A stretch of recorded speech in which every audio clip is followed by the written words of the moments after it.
पांढरा हत्ती बघितलाय का? पांढरा हत्ती हा बघा, हा जे आहे ना हिंगणघाट उपजिल्हा रुग्णालय, हा पांढरा हत्ती आहे. याचं कारणही तेवढंच महत्वाचं आहे. हे बघा एवढे लोक इथे जमा झाले आहे. हे सगळे लोक गावातले आहे, हिंगणघाट शहरातले. आता रात्री जवळपास 11:15 होऊन राहिले आहे. 3:15 वाजल्यापासून हिंगणघाट शहरातील या उपजिल्हा रुग्णालयाची वीज पुरवठा खंडित झाला आहे. आता वीज पुरवठा खंडित झाल्यानंतर इथे रुग्णालयाच्या सोयीसाठी म्हणून जनरेटरची, इन्व्हर्टरची व्यवस्था असणे गरजेचं आहे. या उपजिल्हा रुग्णालयात 3 आहे देखील, मात्र 2 बंद आहे आणि एका इन्व्हर्टर याच्यात डिझेल टाकायची सोय नाही असं डॉक्टर म्हणत आहे. आपल्यासोबत इथे हा पेशंट आहे. काय नाव बघा तुमच्या सांगायला? काय परिस्थिती आहे? तुम्ही इथं आले, तुमच्याबद्दल सांगा काय आलं इथं? म्हणे डॉक्टर साहेब आणि ऑपरेशनची राऊंड होती. राऊंडमध्ये म्हणे आपण प्रायव्हेट दवाखान्यात टाकायची. मला माझी कंडिशन नाही म्हणलं मॅडम. काय झालं होतं? ताप आला होता. हे बघा, यायला ताप आला होता. तिथले उपजिल्हा रुग्णालयातले डॉक्टर सांगते प्रायव्हेटचा दवाखाना करा. अजून काही लोक आहे. हे बघा,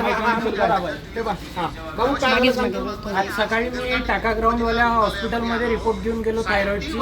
तिथे त्या मॅडमला रिपोर्ट दाखवली. मॅडमला म्हटलं मला गोळ्या लिहून द्या माझ्या आईसाठी. त्या मॅडम मला सांगते की तू मोठ्या रुग्णालयामध्ये जा बा. इथे आलो तर इथच्या त्या महिला कक्षामध्ये ज्या मॅडम बसतात त्या मला सांगते की आमच्याकडे गव्हर्नमेंट थायरॉइडच्या गोळ्या देत नाही बा, तर तुम्ही गमे डॉक्टरकडे जा बा. मला असं प्रायव्हेट डॉक्टरचा रेफर दिला त्यांनी. बघा, या उपजिल्हा रुग्णालयामध्ये कमिशन खोरी चालू असल्यासारखा प्रकार डॉक्टर लोक करताय. हे बघा, आता ह्या उरलेला लाईट देखील गायब झाला. आता हे आता आपल्या समोरच आहे. आपल्यासोबत अतुल भाऊ देखील. अतुल भाऊ, तुम्ही इथे का आले? एवढे सगळे लोक आले आहे का सांगा, काय झालं काय इथं नेमकं? उपजिल्हा रुग्णालयाबद्दल काही पेशंट लोक आहेत जे ज्या बाळांनी जन्म घेतलेला आहे. काही बाळांनी आज जन्म घेतला, काही बाळांनी काल जन्म घेतलेला आहे. आज इच्छा पेशंटनी मला फोन केला आणि जेव्हा आम्ही इथं आल्यानंतर परिस्थिती पाहिली तर खूप बिकट परिस्थिती होती.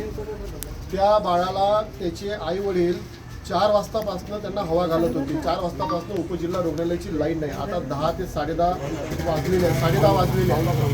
10:30 पावणे 11 वाजलेले आहे. 4 वाजतापासून लाईट नाही. त्या एका तिच्या बाळानं का पाप केलं काय उपजिल्हा रुग्णालयामध्ये जन्म घ्यायले. आम्ही आल्यानंतर हिची परिस्थिती पाहिली तर गायनिक बघून आलो. गायनिक डॉक्टर नाही या भागात, गायनिक डॉक्टर नाही. इथे ज्याच्याकडे चार्ज आहे हॉस्पिटलचा तो डॉक्टर इथे उपलब्ध नाही. अशा परिस्थितीमध्ये आम्ही आल्यानंतर हिची पूर्ण बिकट परिस्थिती होती. पाहिल्यानंतर असं धक्कादायक वाटत होतं की आपल्या घरचा जर पेशंट असला तर आपण हे सर्व गोष्टी ऍडजस्ट करू शकतो का, अशी वाईट परिस्थिती या हॉस्पिटलची झालेली आहे. आता हे कुठं लाईट चालू आहे दोन्ही लागेल याचं काय सांगा? हा समोरचा भाग फक्त एक जनरेटर फक्त समोरचा भाग चालू आहे. पण जिथं लाईट चालू पाहिजे, जिथं जनरेटर चालू पाहिजे तिथं लाईट नाही आहे. कोणती फॅनची व्यवस्था नाही आहे. आणि ते आज बी मुलं आणि तिचे पूर्ण जे छोटी छोटी मुलं एका दिवसाची मुलं आहेत ते आज 1 दिवसाची मुलं अंधारात राहून राहिलेले आहे. बघा, हा नवजात शिशू हे नवजात शिशू आगमन कक्ष हा आहे. इथं लाईट दिसते भाऊ. इथं काय परिस्थिती? इथची परिस्थिती ठीक आहे. इथं लाईट तरी आहे. हा समोरचा भाग आहे. हा, पण ज्या भागात लाईन पाहिजे उदाहरणार्थ तिथं लाईन नाही. आता जनरेटर चालू केलं. आम्ही आंदोलन करावं लागलं आम्हाला. तिथं 2 तास आम्हाला या ठिकाणी 2 तास आम्हाला उपोषण केल्यासारखं आंदोलन करावं लागलं. घोषणाबाजी करावं लागली. या हॉस्पिटलचा निषेध करावा लागला. तेव्हा आता लाईन आलेली आहे. आम्ही जनरेटर बोलवलं. प्रायव्हेट जनरेटर बोलवलं. हे बघा, हे यांनी प्रायव्हेट जनरेटर बनवून बोलवलेलं आहे. हे हा आता कसा दिसत आहे पहा. थोड्या वेळा पहिले आपण हा वार्ड बघितला. इथं पूर्णपणे अंधार होता आणि आता बघा हा वार्ड. टाकून तुम्ही 2 मिनिटासाठी या इकडं. ते बघा 2 मिनिटासाठी. बरं, बाळाला दूध पाजत आहे म्हणजे त्या काकूसोबत आपण बोललो अंधारात. 3:15 वाजल्यापासून ज्या पद्धतीची परिस्थिती इथं होते, श्वास घेण्याची देखील परिस्थिती इथं नव्हती. म्हणजे कसा श्वास घ्यावा, ते नवजात बाळ कशी श्वास घेत सर, का परिस्थिती सर. भाऊ, तुम्ही हे जनरेटर केव्हा बोलला? आता आम्हाला 2 तास झालं. आम्हाला इथं आंदोलन करावं लागलं. म्हणजे आंदोलन उपोषणावर बसावं लागलं. घोषणाबाजी करावं लागलं. या हॉस्पिटलचा निषेध करावा लागला.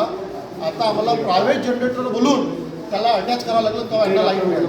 तेव्हा लाईट. आता तुमची नेमकी मागणी काय आहे आता ह्या सगळ्या प्रकारामध्ये? इथे पूर्णवेळ डॉक्टर या उपजिल्हा रुग्णालयामध्ये पहिली गोष्ट ज्या डॉक्टर लोकांचा स्टॉक पाहिजे, गायनिक पाहिजे ते उपलब्ध नाही आहे. त्यानंतर या भागामध्ये घाणीचं साम्राज्य उपजिल्हा रुग्णालयामध्ये असलेलं घाणीचं साम्राज्य आहे. त्यानंतर जर आपण टॉयलेटला गेलो, संडास बाथरूमला, तिथं लॉक लावून राहते. तिथं खूप मोठ्या प्रमाणात माकुडे जमलेले आहेत. अशी बिकट परिस्थिती या उपजिल्हा मुर्दाबाद मुर्दाबाद मुर्दाबाद मुर्दाबाद सरकारी दवाखाना मुर्दाबाद. ज्या पद्धतीचा हा उपजिल्हा रुग्णालय आहे आपण पाहू शकता. त्या परिस्थिती आपण काही वेळा पहिले बघितलं, ज्या बाथरूम मध्ये माकुडे आहे. आता ते माकुडे देखील बघू आपण त्या बाथरूम मधले. त्या बाथरूम मध्ये समोर माकुडे आहे, सगळीकडे दुर्गंधी पसरलेली आहे, वास आहे. डॉक्टर पण आहे इथं. आपण डॉक्टरच्या कक्षात देखील जाऊ, डॉक्टर सोबत देखील बोलू काय परिस्थिती आहे. मात्र हे बघू शकता आपण. हे बघा, हे तुम्हाला दाखवतो मी. हे बघा, हे काय आहे बघा, हे स्त्री प्रसाधन गृह. हे आपलं कधी आहे? टोपल्यानं हे परिस्थिती आहे हे बाथरूमची. हे माकुडेच माकुडे. आता इथं खरंच स्त्री ज्याची प्रसूती झाली आहे त्या इथं कशा शौचालयासाठी जाणार आहे, ज्या पद्धतीची परिस्थिती या उपजिल्हा रुग्णालयामध्ये आहे, हा प्रश्न आपण आता डॉक्टरांना देखील विचारू. हे डॉक्टर कुठे आहे? डॉक्टर कुठे आहे? डॉक्टर कुठे आहे? डॉक्टर कुठे आहे मॅडम? डॉक्टर तुम्ही डॉक्टर हे बघा या मॅडम. आपलं काय नाव मॅडम? डॉक्टर मॅडम तुम्ही हा डॉक्टर इथे या दवाखान्यात आहे. या दवाखान्यात जे भरती असतात ते पेशंट म्हणजे महिला असतात, पुरुष असतात, तर त्यांच्यासाठी हे प्रसाधन गृह आहे मॅडम. ज्या माकुड्या तुम्ही बघितलं का कधी? त्या परिस्थितीमध्ये लोक जाऊ शकते का मॅडम? तुम्ही जाऊ शकता का मॅडम अशा परिस्थितीत? तुम्ही बघितलं का ते? बघता का तुम्ही? चलता का? बघता का? 2 मिनिटं बघून घ्या. म्हणजे तुमच्या लक्षात येईल कशी व्यवस्था इथं आहे. आणि त्याच्याबद्दल तुम्ही तुमच्या वरिष्ठ डॉक्टरसोबत बोलले नाही का? तुम्ही नवीन डॉक्टर दिसता. वरिष्ठ डॉक्टरसोबत बोलले का तुम्ही याच्या बाबत? कोण वरिष्ठ डॉक्टर आहे आपल्याकडे? बरं, आता तुम्ही इथून का पेशंट जे आहे इथले रुग्णालय खाजगी रुग्णालयात रेफर करता का? आता काही पेशंट आहेत त्यांनी सांगितलं का इथून खाजगी रुग्णालयामध्ये आम्हाला स्पेशल डॉक्टर गमे यांचं नाव घेऊन त्यांच्या दवाखान्यात जा असं रेफर करून इथून सांगतात म्हणून.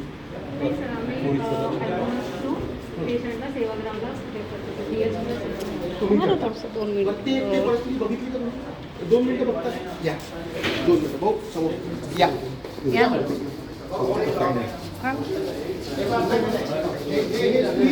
मॅडम हे स्त्री प्रसाधन गृह आहे आणि परिस्थिती बघा मॅडम. हे बघा तुम्ही थोडं 2 मिनिटासाठी बघा. मॅडम अशा परिस्थितीमध्ये खरंच कुठली स्त्री प्रसाधनासाठी जाऊ शकते का मॅडम? मग ही साफसफाई स्वच्छतेकडे लक्ष देण्याचं काम आपण डॉक्टर असल्यामुळे आपलं थोडं तर असेल ना मॅडम? थोडं काही तुम्ही त्याच्याबद्दल बोलले का? काही रिपोर्ट केली का याच्याबद्दल? वरिष्ठांना काही सांगितलं का? कधी बघितलं का मॅडम याच्याबद्दल? आपल्याला ती जाणीव का नाही आहे? जे पेशंट आहे तुमच्या घरचे असू शकते ना. आज तुम्ही सदन असाल, तुमच्याकडे पैसे असतात, पण जे गरीब आहे आमच्या भागातले शेतकरी लोक आहे, मजूर लोक आहे, जे गरीब लोक आहेत त्यांच्याकडे पैसे नाही म्हणून या उपजिल्हा रुग्णालय देतात आणि शासन त्याचे पैसे देतात. त्याच्यानंतर अशी परिस्थिती आहे. तुम्ही वरिष्ठांकडे याच्याबाबत लेखी स्वरूपात द्या, ते तुम्हाला वेळ द्या. हे पुरुषाचे आले लॉक लागून आहे इथं बघा. हे पुरुषाचे याला लॉक लागून आहे. वेगवेगळ्या परिस्थिती आहे. हे अशा पद्धतीचे लॉक लावून आहे. कोण पुरुष कुठं जाणार काय नाही. अनेक जागी अन्न फेकलेलं आहे, बाहेर कचरा वाढून आहे. म्हणजे फक्त हा जो दवाखाना आहे ना, हा दवाखाना म्हणजे बिमारी वाढून घेण्याचा दवाखाना, आरोग्य सुधरवण्यासाठी म्हणून ना बिघडवण्यासाठी म्हणून असलेला दवाखाना. हे बघा इथं पोलीस कर्मचारी देखील इथं आलेले आहे, आपण बघू शकता. पोलीस बंदोबस्त बोलवला गेला आहे कारण की ही परिस्थिती वातावरण बिघडू नये म्हणून, कायदा सुव्यवस्था व्यवस्थित राहावं म्हणून. दादा हे आपले PI साहेब आहे. हे कायदा आणि सुव्यवस्था सुरळीत राहावा यासाठी म्हणून यांना प्राचारण करावं लागलं या उपजिल्हा रुग्णालयात.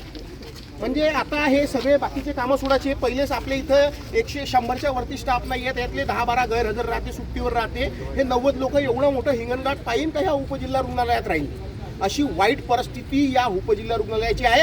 एकंदरीतच हे जे उपजिल्हा रुग्णालय आहे हे पांढरा हत्ती आहे आणि हे शोभेची वस्तू. आणि हे जे आपण आजपर्यंत जे परिस्थिती आपण उपजिल्हा रुग्णालयातली बघितली आहे, शरम वाटायला पाहिजे, सगळ्याला लाज वाटायला पाहिजे. जे लोक स्वतः राजकारणी म्हणून घेतात, आता हे अतुल भाऊ सारखे राजकारणी आले 3 इन्व्हर्टर जनरेटर दिले म्हणून कुठेतरी ते व्यवस्था होऊन राहिली. नाही त्या पोराला श्वास घेता येत नाही. त्या ज्या बाईची डिलिव्हरी झालेली आहे, जे बाई इथं भरती आहे, आपली बहीण असू शकते, आपली आई असू शकते, आपले नातेवाईक असू शकते, त्यांची परिस्थिती अतिशय गंभीर आहे. श्वास घेण्याची परिस्थिती जर आपली व्यवस्थित नाही तर त्या बाया कशा जगणार? म्हणजे गरीब होणं पाप आहे का? असा परिस्थिती या उपजिल्हा रुग्णालयात निर्माण झाली आहे. धन्यवाद.